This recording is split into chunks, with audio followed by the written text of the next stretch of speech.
Well, hello and welcome to 2023. It's a brand new year and I hope the Red Gobble brought you everything on your wish list, particularly if it was about Warhammer 40k. So, it's a brand new year, and you know what that means. Brand new army.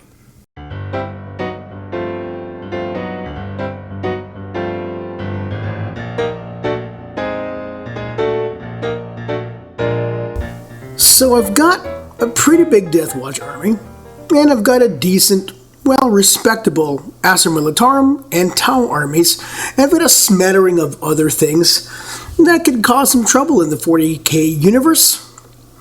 But I think what would really make me happy is one more army, and I went with these guys. Why the Grey Knights? Well, I'm glad you asked, because they were there. Literally, because they were there. See, my original intent was to buy and paint up the new kill team, the one with the Imperial Breachers, and it was all kind of inside a Space Hulk. Well, that pre-order went bad, as I think I've mentioned before on this channel, and so I got a refund on my purchase, but I wanted to walk away from the friendly local game store with a purchase. I felt bad. It wasn't their fault. The order got delayed by Games Workshop. Again, shame on you, Games Workshop. So I decided I'll take that money that I was going to get refunded and I'll just pick this up. And I went with this because it was there. It was the only thing they had in store. It's a very small, friendly local game store. It was the only thing that they had of around the same price that caught my attention and I didn't already have. Okay, they're also pretty cool, although they're Space Marines. But here's my other secret motivation, is that I think these guys will be relatively easy to paint and still look pretty good. So, what's the plan to make these look cool and not take a lot of time? Dry brushing. A whole lot of dry brushing. Let's get started.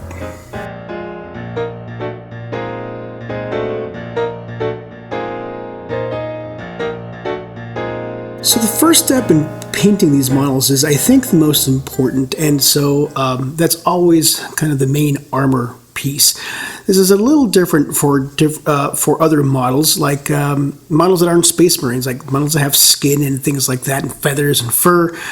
But for Space Marines in particular, getting the armor to look good is the most important first step. I've always said that if you have a good kind of a base layer, then your details don't have to be as good. I mean, obviously, the better you do in your details, the better overall your model will look, but, you have to learn to walk before you can learn fly. Thank you, Mr. Miyagi. So to make these Grey Knights look good, I took advantage of the fact that we were going to work with gray paints. I mean, the armor is going to be gray. I toyed with the idea of having a different color for Grey Knights, but I just didn't see any good examples online of other people kind of deviating from the general gray recipe. So I thought, you know what, let's stick with gray. Why not? I could use another unsaturated army in my collection. But the nice thing about working with gray armor is that you're essentially adding white, or different layers of white, to your black primed models. So we start off with the primed models. I use what is becoming my favorite black prime. It's the Camouflage series from Rust-Oleum. It is the most matte I have ever seen. It's almost too matte, but I don't know. I really like the way it leaves my models looking. It leaves a very nice, unshiny, smooth surface for me to work with. Yeah, I'm becoming a really big fan. As I complete more models with that primer, I think I'm going to enjoy them quite a bit more. An important caveat here is that I didn't do a Zenithal Prime, at least not with the rattle can. What I did in order to build up the gray color of my model is I took out a couple of successively lighter gray colors and I dry brushed this gray over the black prime. Now, since my models are already assembled when I prime them, that means there's a lot of nooks and crannies I can't get my dry brush into, and that's okay. It's going to leave this kind of a lot of shadow, a lot of dark to my model, and I think that gives it a very nice appearance.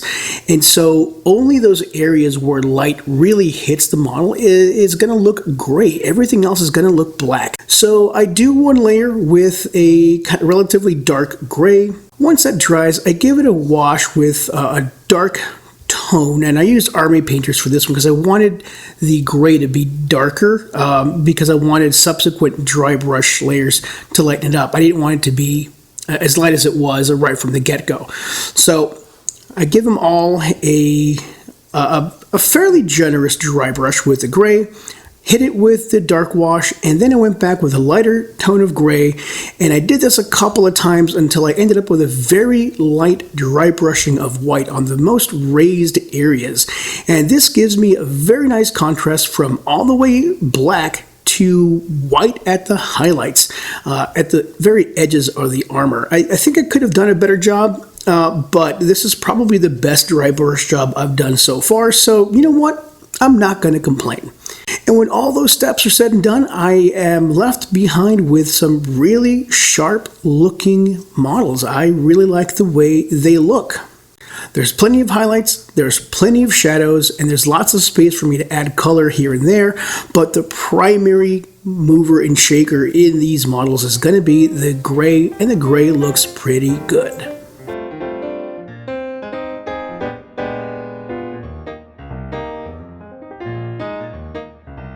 Dry brushing the base coat on these models didn't take very long, and the results are pretty nice looking, but we're nowhere near complete yet. These models have quite a bit of detail, and they all deserve to stand out with their own color set. I want to keep them primarily gray, but I do want an accent color, and that is going to be purple. Why purple? I don't really know. I think I really like the purple that I'm using. It's Xeris Purple from Citadel Color. It does a really nice job of covering those parts that I want to cover, but it's time for me to use them in a way that I haven't used it before.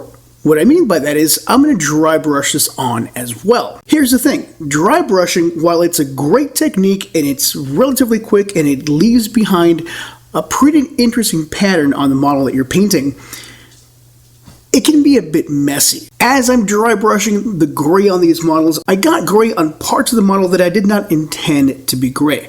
And so I could just go ahead and dry brush the other colors, the purples and the golds and all that kind of stuff. I can dry brush it right on top, but the gray is still going to be visible underneath a little bit, and it's going to leave my models looking kind of sloppy. And I want to avoid that as much as possible. So before we go dry brushing the other colors on the weapons and the doodads on the belt and all the embellishments on the armor, we want to go back over them and basically undercoat them again using a flat black. That flat black is going to restore all the shadows that we want to keep black kind of on the other side or the underside of the models where they're not going to get much of a dry brush. And we're going to take this shadow idea one step further and prep all of these details with a layer of dark brown on top of the undercoat of black. What this is going to do is going to provide another visual contrast. What I mean by that is the shadows are black. Specifically, the shadows on the gray armor are black. But shadows on the purple weapons, well, it could be black, but it also could be not black. And so I went with that dark brown, kind of a secondary undercoat to help establish that, yes, these are shadows, but they're shadows of color. They're shadows of not gray. And since we're dry brushing, we're going to get purple in areas that we don't want to be purple. Specifically, in this case, the gray that surrounds all the weapons. We want to avoid it as much as possible, but dry brushing is kind of a messy technique, so you're going to have to go back and touch up those parts of the model that you kind of messed up with the purple. That's okay, it's all part of the plan. I'm also using a single metallic color, and that is gold. I'm going to use gold for all the embellishments. These Grey Knight models have a lot of icons and symbols and doodads hanging off their armor or prominently displayed on their chest. And I want to dry brush the gold on here to make it look kind of old. Well, let's use venerable. Yeah.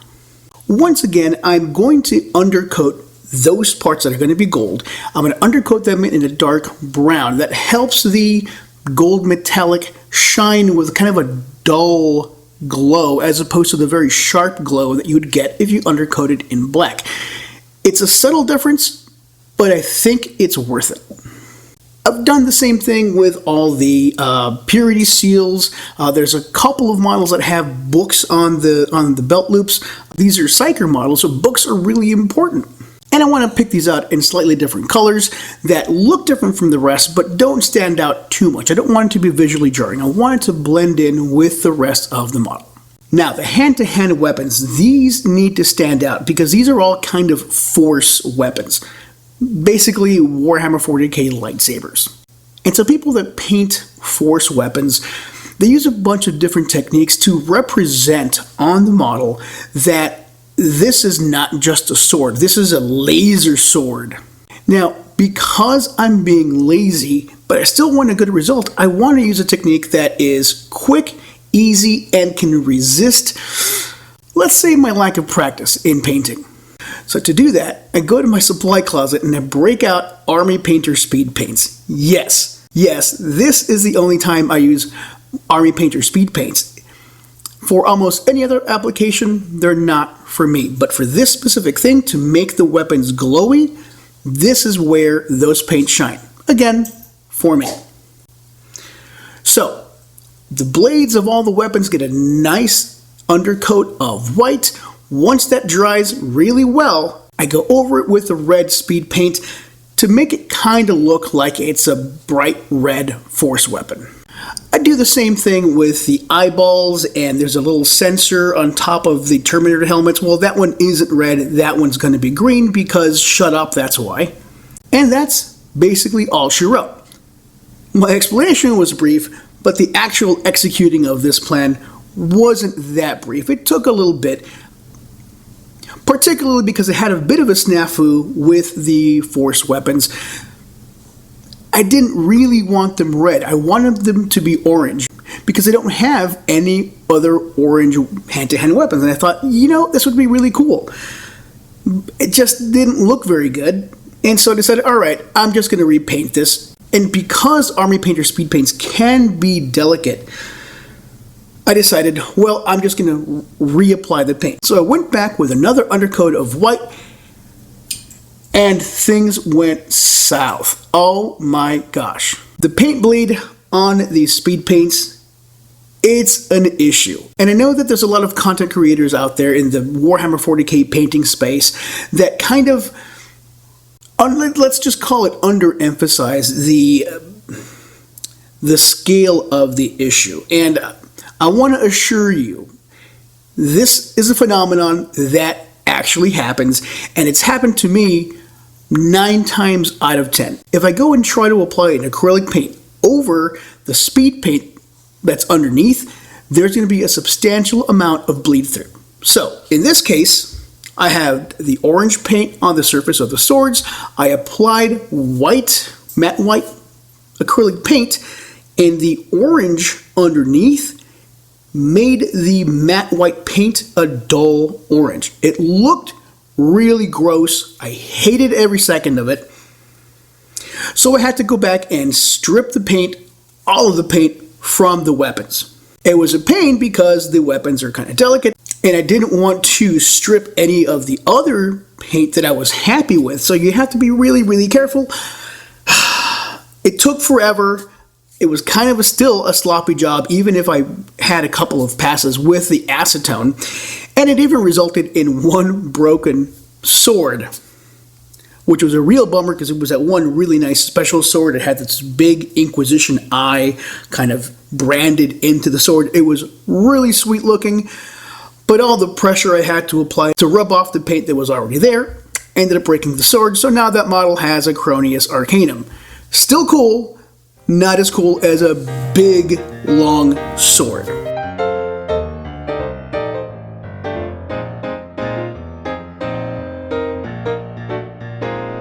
And just like that, my infantry models are done. And they look pretty decent. They're nothing to write home about, but I would put them on the game table without being embarrassed of these. Yeah, I do it any day of the week, assuming I ever play a game, which let's be real, probably won't happen because it involves other people and other people. I gotta say, I'm pretty happy with the way these turned out. It's certainly a look. This is probably not how you want all of your models to look, but maybe if you have one army that you want to make particularly grim dark, this is probably a technique that'll work. I don't know that I saved a ton of time. Applying the dry brush didn't really save me much time compared to applying the base coat glaze that I normally do. So it doesn't really save time, but it does leave behind a model that looks very, very different from all of the other models that you use a base coat glaze with, and I like it. And I think that when I get more gray night models, notice I didn't say if, I said when, because let's be real. I think that, I think I'm going to use the same technique so that they all kind of look alike. So, if you have an army, you want to paint quickly, and you want to make them look good, and you kind of want them to be different from your other models, maybe try dry brushing your base coat on there. It's a cool look. And now that these models are painted, all they need is a few grass tufts and a nice thin layer of matte varnish. So, even if it's not a new box, it's still pretty cool. And I don't know what my next project's going to be, but I do know that there's a big boy back here that needs some love. So, maybe you'll get to see one of these pretty soon, possibly even a magnetization video, since it's kind of a... Oh, the big boy was over here. Ha ha ha. Yeah, this guy probably needs some magnetization. So if you're curious about how to do that effectively and easily, check out my future videos.